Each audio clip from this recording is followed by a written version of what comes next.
Good morning. Man, I feel like I don't want to preach. I feel like we already heard the word and the gospel being preached. And I'm like, man, what's more to say? But man, I'm excited to be here. Man, these pews aren't big enough. Like I wanted to get out and start dancing. And man, I was like, gosh, these pews are restrictive to some of our bigger guys. But man, I'm glad I'm here, Mosaic Church. Man, what a honor, what a privilege, what a joy it is to be here. I was talking to Malcolm, and he told me that I'm probably the first Asian to come and preach, first Korean, and I'm like, yeah, let's do it. First yellow-skinned brother in the basement. That's my brother Jin, if you all know a little old-school rap. But man, I'm excited to be here and share God's word, and I'm so thankful for this body, and even though we are in different cities, that you guys are willing to partner with our church in Austin, that even though we haven't met, that we can call each other brother and sister and cheer each other on with the common goal to what? Preach and live the gospel, reaching the lost. Y'all can talk. Y'all can talk. I don't know how Slim be preaching, but y'all can talk. And I just want to thank our brother Slim and his heart to really push back darkness and his heart for churches. A little bit about me. Do we have that picture? Yes, here we go. This is my beautiful family, Christine, the big boy right there. That's when we took that picture when he was like 6 months old. That boy be big. Maybe a future bear, right? I gotta throw that out there. And my two sons, Zeke and Zay. Funny story. This summer we took a trip with two boys, two college girls, my wife and I, and two dogs, and we drove across the country to Massachusetts on a fundraising tour, and that's the picture. So you can see we're happy there, but it was chaos. And it's actually really crazy because that's when Slim reached out and he was like, hey, bro, we want to partner with you guys. And that's where we began to have conversations. And man, I just love you guys. Like, you guys cannot imagine what a joy it is for me to be here in your support. And we're going to get into that a little bit later. But recently, I planted a church in Austin, Texas. Actually, 2 weeks ago. I planted the church 2 weeks ago, and I'm missing the pulpit because I'm here preaching to y'all. But we planted in Austin, Texas, in a place called The Domain. If you guys are familiar with Austin, it's an outdoor mall. And it's really crazy because we get in there and at 10 a.m., 10:30, and we worship, and there's like nobody on the streets. And then we worship, and I commission our people out, and literally there's hundreds and thousands of people there ready to hear the gospel, ready for us to evangelize that are not reached. And there's not a single church that is in this Domain area.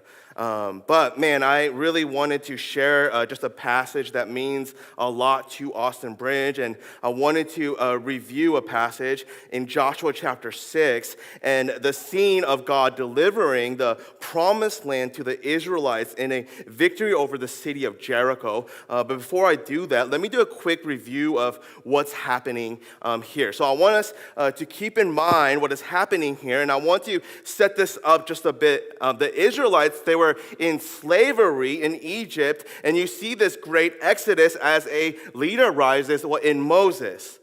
So they are wandering the desert for 40 years, and as that happens, right on the cusp of them entering into the promised land, Moses, this leader that they were following, he passes away, and there's a shift of leadership as they are about to enter into the promised land that God has given them.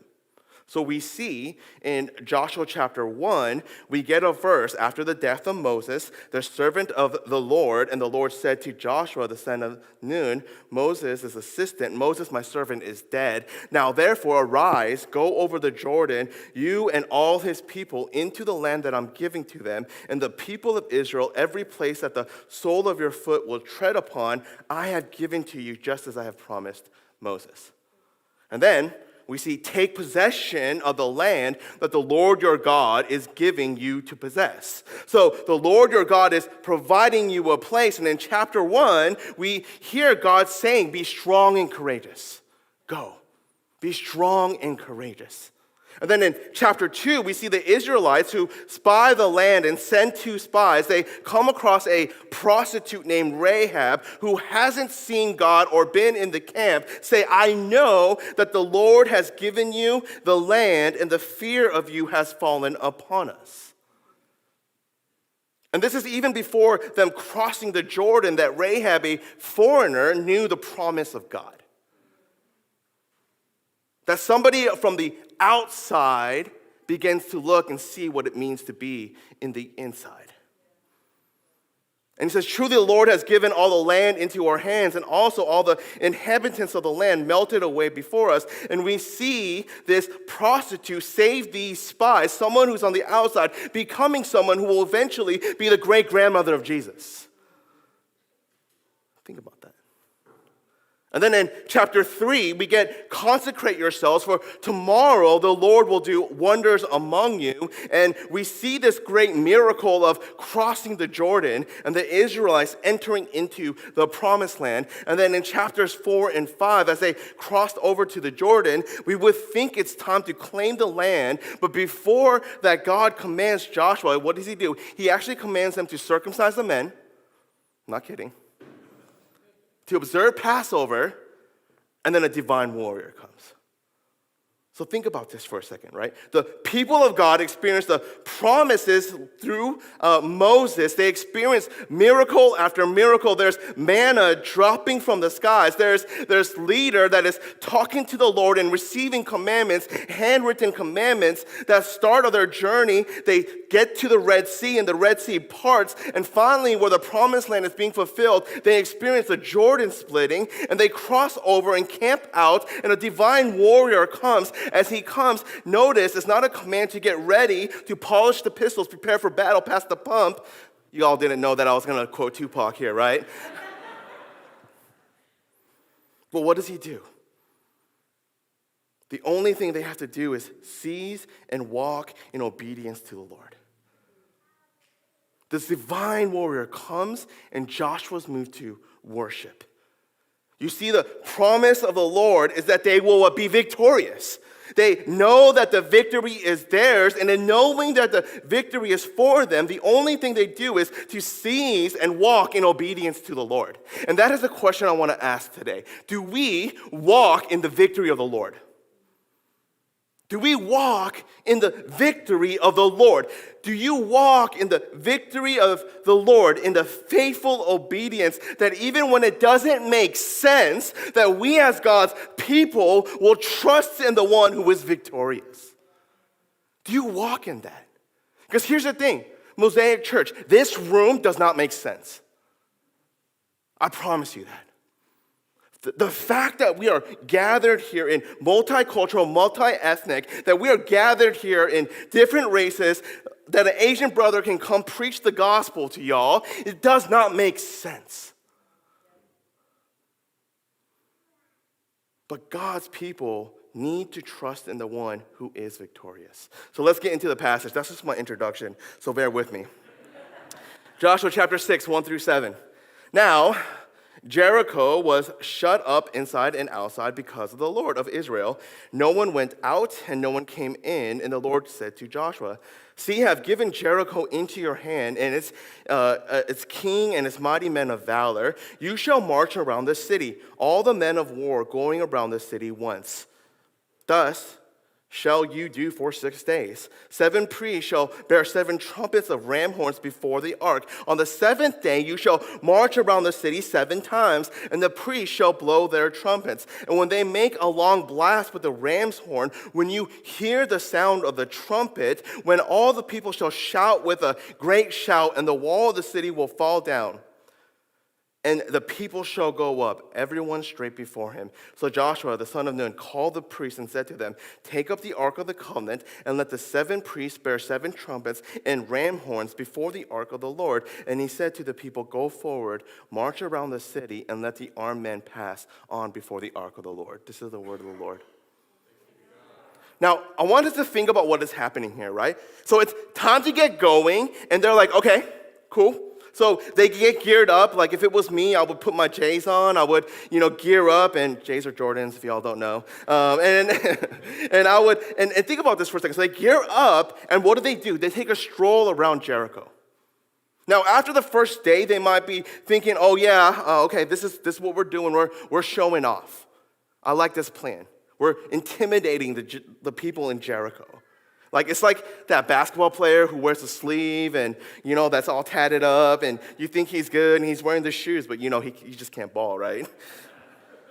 And you think, right? So they go around Jericho and they walk, and in their minds, they're probably thinking, the next day, surely it's time for battle. All right, I like this strategy, Joshua. I got you. But think about this. But God's command to Joshua is what? To do this for 6 more days. Okay, then what? And then there were priests who were geared up, and on the 7th day, the priests, and they want to blow and make a loud noise and a ram's horn. And Joshua probably is thinking, surely this is now our time to attack. But what does God say? When they hear the horn, I want everyone to shout. And Joshua is probably thinking, okay, great, it's time. But the Lord says what? And when you shout, what? The walls will fall. Now, I can't imagine being Joshua here telling your commanders that this is the plan. Think about that. If Slim was like, hey guys, go around Waco, I want you to walk around Waco every single day. You guys would be like, nah, bro, that's a lot of walking. And think about this, right? Let's be reminded, the Israelites, it says that in an earlier chapter, they were circumcised and they had to heal. And if I was stuck at home, being the leader that I am, you know what I'm going to do? I'm going to strategize. I'm going to sit there trying to heal and do these things, and I'm going to strategize like, okay, this is how, we're going to take Jericho and all these things. And you can, out of thousands of scenarios and schemes and game plans, try to strategize, but walking around the city for 6 days and on the 7th day, doing it 7 times and shouting would never be an option. Because in fact, if someone told me to do that, that's what we should do, I probably would mock them or lose all respect for such a foolish plan. But yet, this is what the Lord commands Joshua. And it's as if God is saying, I am giving you victory. And it is not by your sword, but my sword. I will grant you that victory. Now, think about what kind of faith it takes for this to play out. It takes faith from Joshua to tell the Israelites this master plan that is from the Lord. And Joshua that probably says to them, okay, guys, gear up. That's my Joshua voice. Okay, guys, gear up. We're ready for battle, right? That's not how he spoke, by the way. And Joshua's commanders who say, okay, Joshua, the men are ready. And think about this. They might think like, okay, I think we should take the south gate when the sun is at the highest, because at that moment the sun will be in their eyes and behind us, and we can attack then. And Joshua's like, nope. What we're going to do is we're just going to march around the city. And in fact, verse 10, but Joshua commanded the people, you shall now shout or make your voice heard, neither shall any word go out of your mouth until the day I tell you to shout. So not only do they march, but they do this in silence. And they go back to camp. Now, the second day, Joshua has to tell them again, gear up, we're going to battle. And hey, Joshua, I'm rethinking this, and, great plan. We showed off who we are. Let's actually, let's attack in the morning, right? There's fog right now. We can be hidden. A surprise attack. We can be ninjas. They won't know what's coming. And what does Joshua say? No, we're going to march around, sound the horn, but not a single sound. And Joshua needs to give these orders for 6 days straight. And again, I couldn't imagine being in Joshua's shoes. The people of God may have doubted his leadership. By the 3rd and 4th and 5th, 6th day, they probably are questioning him. And is he crazy? Did God really speak to him? Like, man, Moses to this guy? No way. And they began to doubt his leadership. But day in and day out, Joshua's not shaken or scared. He gives the commands to the Israelites, knowing what the promise of victory is not from him, but is from the Lord. Now imagine the Israelites. Day 1, okay, I trust your leadership. Day 2, my feet hurt. Day 3, my Jordans are dirty, bro. Like, come on. I guess we'll walk again. Day 4, like, Jericho be mocking us now. They ain't scared. And doubt may have really crept in. But you know what we are going to do is we're going to wake up, we're going to get ready for battle, and we're going to do it again. Day 5 and day 6. And the people of God, right, this is one of the rare times, are faithful, knowing that the promise of victory is not from them, but it is from the Lord. So the Israelites and Joshua both act in obedience and faith, knowing the outcome and the victory is theirs. Knowing and trusting is not the circumstances they trust, but it's the who that they trust in. And that God is a God who delivers on his promise. The promise is victory. Brothers and sisters, do you trust in your circumstances or do you trust in your Lord? Church, do you believe that the victory is yours? Because if you know that if the victory is yours, it does not matter what circumstances you are in, but you know that the victory is yours. And if that is true, you can walk in obedience knowing that God will deliver. And I know that the last 2 years have been hard. I know that you're asking God, how much longer do I need to do this? You're asking those questions, but yet the Lord has claimed victory over your life. Do you believe in that? Things may not make sense and the world may laugh at you, but where the Lord begins to move, things do not need to make sense because he is God over every situation. See, the Israelites knew that the promised land was theirs, but they also knew that in the sovereignty of God to receive the promised land, that God's will for them was to walk in obedience and faith, even if it doesn't make sense. Do you hear that? That they still had to be faithful and walk in obedience to God. And when we, as God's people, walk in obedience and faith, the community around us experiences God. Do you hear that? When we walk in obedience and faith, the community around us experiences God. Yes, the promised land is theirs, it's free, but yet they still have to go and seize it. God is delighted in the obedience of his people that say that they trust in him. Do you trust in him? There's something about you guys going to community group, that you guys sacrifice your Sunday mornings to be here, that you guys will fight for community, not just find community, that you guys will do these things, and the faithfulness of that will make Waco a better city, that Waco will make a better state to a nation, to the world. I believe in that. Do you trust in him?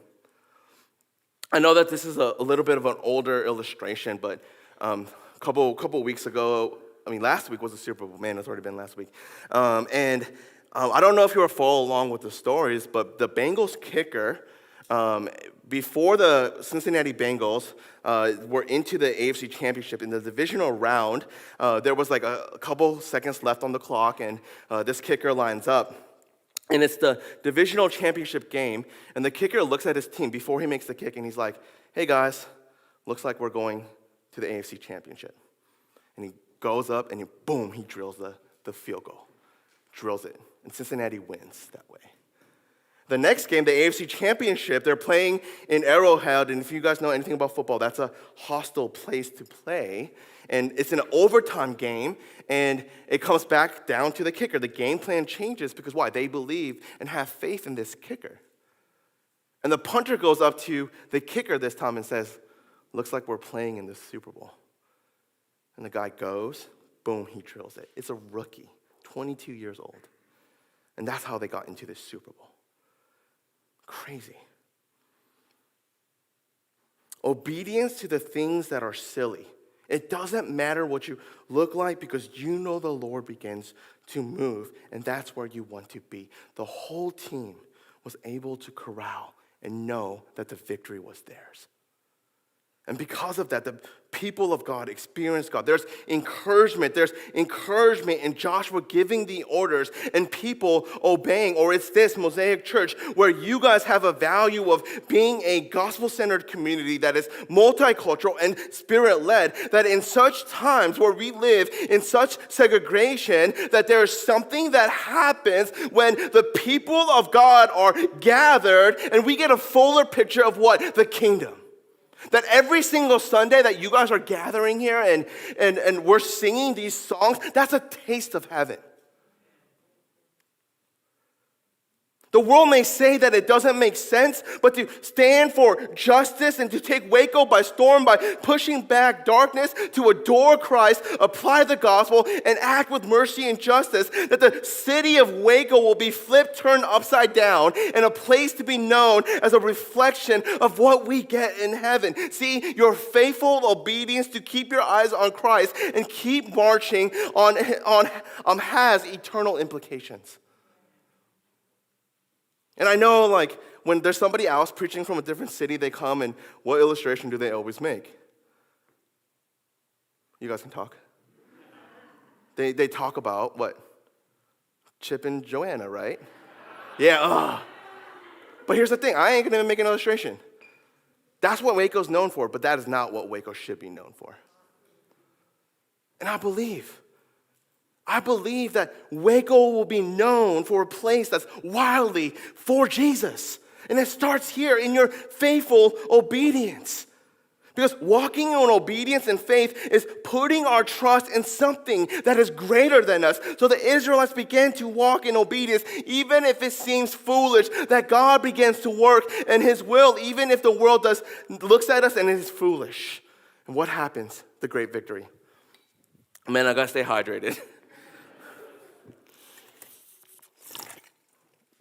The great victory. So we see the great victory in 15 and 17. And it says this: on the seventh day, they rose early at the dawn of day and marched around the city in the same manner 7 times.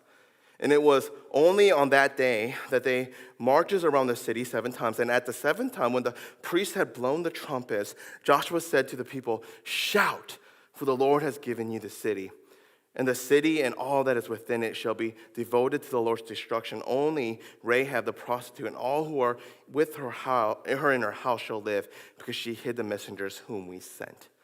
So as the Israelites walk in obedience to the impossible, God began to move. And notice here, it's the battle cry of the people. The voice of the people are being displayed in verse 16. And the voice of the people were displayed almost as if there's a celebration and worship and victory. See, the Lord's will is to use you for his kingdom. That is a role. And here on the 7th day, the mission and the vision of the people were aligned and united. This shout was something that was unified in all of the nation. Now think about this, right? If that was me and I was marching and doing this over and over again, when he told me to shout, I'll probably be like, yeah, woo, I have to do this tomorrow, yeah. And that's what I would think. But that's when God's people hear from the Lord and go out in obedience and faith, and they do not make a wimpy cry. They let the whole world know the victory of the Lord. They shout, unified. Unified. Because it's the Lord who does the work. There's a unified cry. And think about this. It's Mosaic Church, as you guys begin to reflect and as you guys begin to ponder and think about what this church represents, be unified. Be unified for the gospel. Think about it. In a lot of ways, it's like church planting.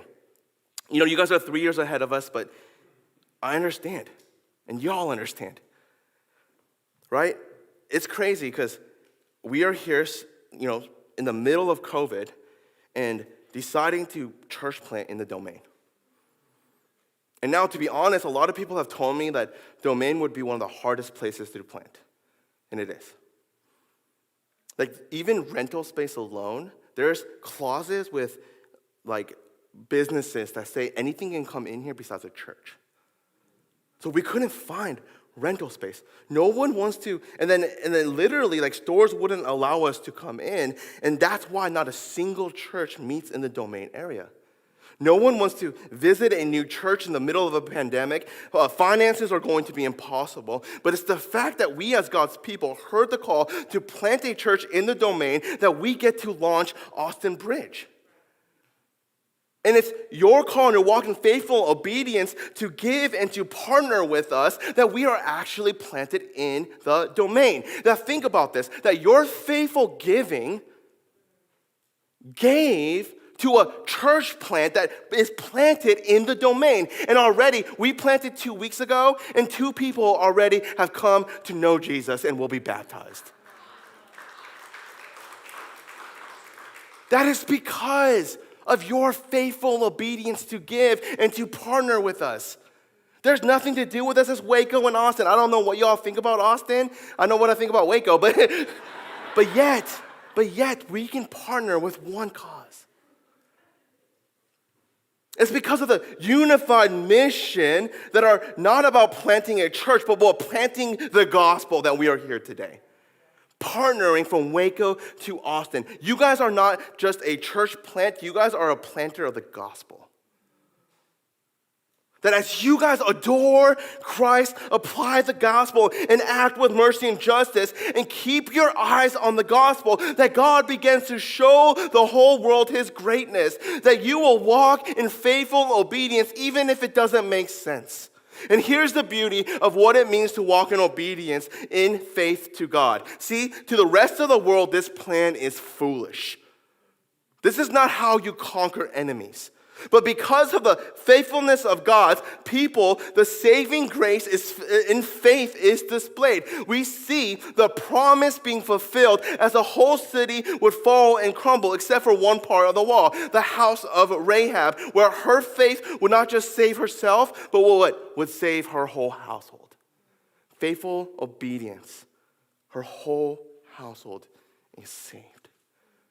See, God works and does the impossible because why? It's his name that is displayed for all to see. There is this ideal of an upside down kingdom that God does the unexpected and delivers his perfect will. And here's this thing. Even if the world will look at it and say it does not make sense, it does not matter because we trust a God that is bigger than making sense. It doesn't make sense that they would walk around 7 times, but it also doesn't make sense that God would send his son, who is fully God, to become fully man, that the Son of God will be born in a manger where animals live. It doesn't make sense that the Son of God would have no home and be a nomad to the very thing he created. It doesn't make sense that the Son of God would dine with prostitutes, the sick, the weary, and the broken, performing healing after healing. That it's these people who were outcasts that nobody wanted anything to do with, that it's the Son of God that would go to them, and that the Son of God would make them clean, and he would not be unclean. It does not make sense that the Son of God would weep at the death of someone he loves in Lazarus, knowing that he's going to bring him back to life, but in sorrow and knowing the penalty of death because of sin, that he weeps. It doesn't make sense that the Son of God would kneel and wash the feet of his disciples, every single one of them, even the one who will betray him. It doesn't make sense that the Son of God would be on trial for being innocent and sentenced to death as people who love him say, crucify him. It doesn't make sense that the Son of God would carry his cross on a hill and be nailed on it. It doesn't make sense that the Son of God would pay for the penalty of sin by becoming the perfect sacrifice, and on the cross, because of our sin is on him, the Father would turn his face away from the perfect Son. It doesn't make sense that the Son of God on the cross would breathe his last breath and say, it is finished. That the Son of God would die. That God would send his one and only Son to die for us. But here's the thing. You know what does make sense? Trusting in a God that is greater than making sense. Y'all hear that? But you know what makes sense? Trusting in a God that is greater than making sense. That the God would love you so much that he would send his son. That Jesus' heart was not for the perfect, but for the broken, for you and me to meet with the outcast and the broken. That Jesus would call the unworthy because what he makes them worthy. That Jesus would raise Lazarus because he knew that death would not have the final say. That it's Jesus who would kneel and humble himself, displaying love by serving. That because of the penalty of sin that is paid on the cross, that if you put your trust and faith in him, that he received our penalty in full, that we get to walk in freedom. That it's the Son of God that would be forsaken, that we would never be forsaken. And that Jesus would die on the cross and say it is finished, but on the third day, he would conquer sin and death once and for all by resurrecting. That we, as a church, now the victory is ours. That we get to live in the victory that says death has lost its sting and there's salvation for those who trust in Jesus. Does the victory of the gospel propel you to walk in obedience, knowing the victory is won, that God is faithful? That all we need to do now is walk in trusting in that obedience, even if the world says it doesn't make sense. Because yes, it doesn't make sense because we worship a God that is not small. We worship a God that can part seas, drop manna from heaven, cities crumble with just marching around 7 times, that would love us so deeply to send his son to die for us, that now we receive life. Mosaic, live in that victory. Let that victory be the battle cry of your church for the whole world to hear. Be unified. That you guys live in confidence knowing who it is you trust. That you, as a church that lives in the victory of the gospel, that people will hear your unified battle cry of making the name of Jesus known for all to see. That people and households would come to faith because of the obedience of faith we walk in today. That you take the call to walk in obedience. That we can trust in a God that is not bound in making any sense because he is forever faithful. I love you guys. Let's pray.